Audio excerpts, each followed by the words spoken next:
Diplomacy or drama? When Marco Rubio starts country hopping, it's less about politics and more about plot twists.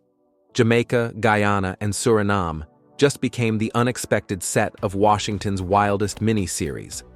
Buckle up, because when America flies in, it's not just handshakes, it's hidden agendas and hot takes. So what's the deal with this tropical tour? On March 26th to 27th, Rubio is visiting these three countries to talk big things: bilateral relations, illegal immigration, and crime. You know, classic dinner conversation stuff. But behind the sunny photo ops and firm handshakes, there's a lot more bubbling under the surface. Think less vacation pics, more international chess match with a piña colada twist.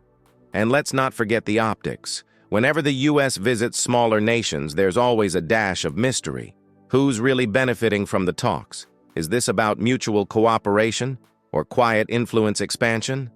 As Rubio jets between nations, you can't help but wonder, is this diplomacy or a very polite form of turf war? Now here's where it gets spicy. Sure, Rubio says it's about partnerships and safety, but let's be real, no one clicks for that. Diplomatic visits don't trend unless something bizarre happens. Remember Greenland? Buckle up. Region. Now, I want to read for you some of what Greenland's Prime Minister said in response to these visits, particularly as it relates to National Security Advisor Michael Waltz's visit this week. Again, focusing on that national security part of the desire by the United States to purchase it. He said, quote, "What is the National Security Advisor doing in Greenland? The only purpose is to demonstrate power over us. His mere presence in Greenland will no doubt fuel American belief in Trump's mission, and the pressure will increase." And all to say, the pressure has been increasing now for several weeks during, and you mentioned this, John, during Donald Trump's not State of the Union, but a joint address to Congress, which was essentially a State of the Union address in February. He said directly that I think we're going to get it one way or another when referring to his desire to take over Greenland. All to say, the tensions between these two countries are incredibly, have been escalating at an incredible way over the last several months. Again, before the president even officially took office. Those are only escalating further this week with these visits from the Second Lady and Michael Waltz. Meanwhile, a new round of negotiations in Saudi Arabia to end the war in Ukraine, and it comes as the special U.S. envoy is making comments. Okay, let's talk about what we just saw, because that was wild. Dog sled diplomacy, buying Greenland. It's like political monopoly out here. And let's be honest, it kind of sounds like someone's been watching too many spy thrillers with a real estate twist. But underneath all the weirdness is a bigger game: resources, power, and showing who's boss in the Arctic. You can't make this stuff up. It's not just Greenland. Remember when Trump floated the idea of buying Puerto Rico? Or when a U.S. delegation accidentally sent a warship too close to Chinese territory and called it routine navigation? These moments might seem like blunders, but some experts say they're calculated pokes meant to provoke or distract. Let's not kid ourselves. These types of stories aren't just for headlines, they're also signals. When the U.S. starts flexing in Arctic territory, you know it's got long-term goals in mind. Greenland isn't about snow. It's about minerals, military footholds, and a front-row seat to melting ice power games. Anyway, if Greenland was Act 1, Rubio's island tour is Act 2. But don't get too comfortable. Our next stop? Diplomatic cardio in India. Let's talk India. Because while Rubio's sipping coconut water, the Trump admin's sending a diplomatic A-team to Delhi. We're talking J.D. Vance, Pete Hegseth, and even National Security Advisor Mike Waltz. No one's skipping leg day in this foreign policy gym. It's not just a formality either.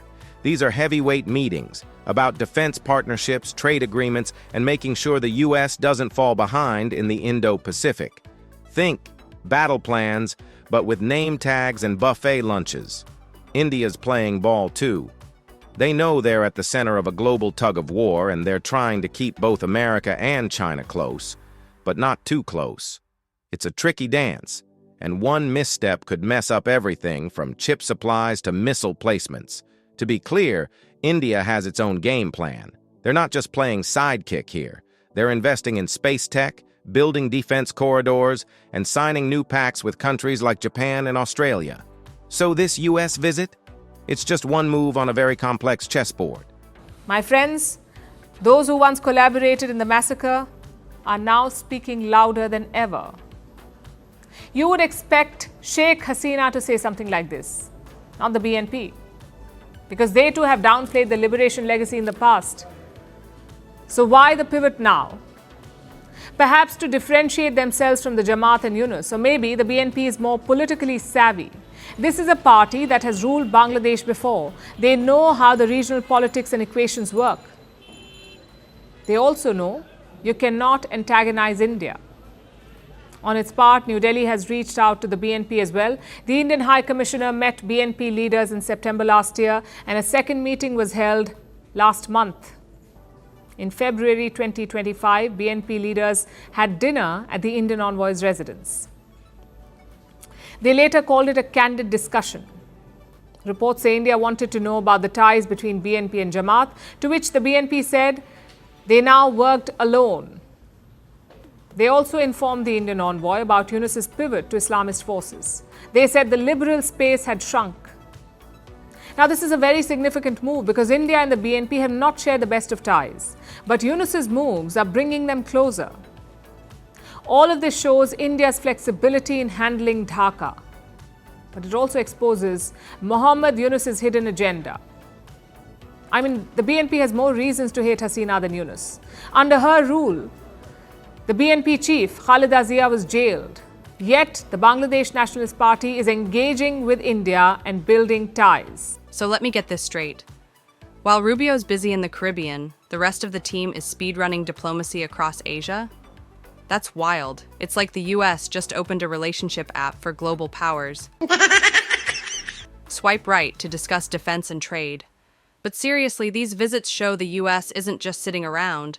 They're out here playing chess while the rest of us are watching checkers. Strategic moves everywhere. These multi-country strategies are no accident. The US wants to hedge its bets, building layers of alliances that counterbalance rising power blocks. Think NATO meets Build-A-Bear, each partnership customized, cozy, and slightly weird. Now combine that with military logistics, trade routes, and tariff timelines, and you've got the foreign policy version of an escape room. Everyone's trying to grab the key without triggering alarms or losing allies. Still with me? Good. Because now things heat up. Some insiders say Rubio's real goal is launching a regional migration task force. Picture this: diplomats in tropical shirts arguing over policy while steel drums play softly in the background. Oh yeah, it's that kind of party. But behind the sun and smiles is a map. One where the U.S. is quietly redrawing lines of influence. Between China's checkbook diplomacy and growing crime routes, this tour is less about friendship and more about fencing off the future. And it's not just crime or migration. It's about digital control, satellite coverage, and even who builds the next undersea internet cable. The Caribbean isn't just scenic, it's strategic. Let's not forget the economic angle. Trade deals, tech investments, infrastructure promises, these are the currency of modern influence. Every handshake comes with a spreadsheet. Every photo op hides a policy clause. Also, don't underestimate the optics. If America shows up, smiles for the cameras, and leaves with a new agreement, that's soft power at its best, and it keeps other big players, like China, from grabbing the spotlight. Here's a twist. What if all these visits are part of a global race? The US, China, and Russia in their own version of the amazing race, complete with secret deals, late-night meetings, and power poses. Rubio's not just shaking hands, he's grabbing real estate. Meanwhile, regular folks in Jamaica, Guyana, and Suriname are asking, okay, but what do we get? Maybe jobs, maybe tech partnerships, maybe memes. Really, really good memes. And that's the funny part. Foreign policy has gone viral. TikTokers are editing Rubio into Bollywood scenes. Reddit threads are tracking who shook whose hand first, international relations. More like international reality TV. So the next time you see a headline like Marco Rubio heads to Suriname, don't scroll past.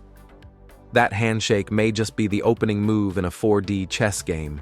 Or Another dog sled race waiting to go viral. This is diplomacy in 2025.